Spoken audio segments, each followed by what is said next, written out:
I agree with that, but ISI is like all other intelligence services, whether it's the Australian service or the American service. You're not in the business to help other people. You're in the business of intelligence to protect your own country and support your own government. The idea that ISI is a rogue organization is popular, and even the Pakistanis promote it. But having worked with them for the better part of 20 years, they're a very disciplined, very able intelligence service. As I said, Pakistan doesn't leave the area when we do.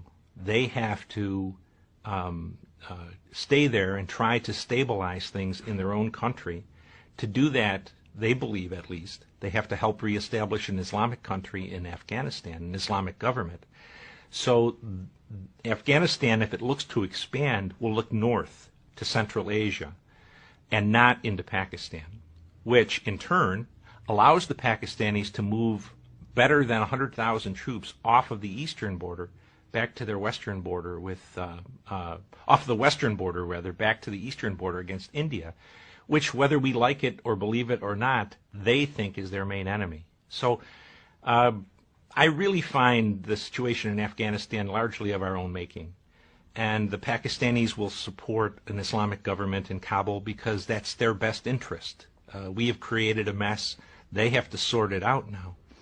And it's really a disastrous situation for the United States, at least, because the American people, I think, are going to believe bin Laden's dead, we're leaving Afghanistan, the problem is over.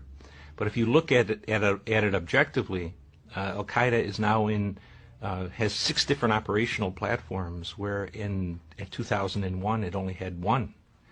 And so we're much worse off. And we've also demonstrated to the Islamists that we are not,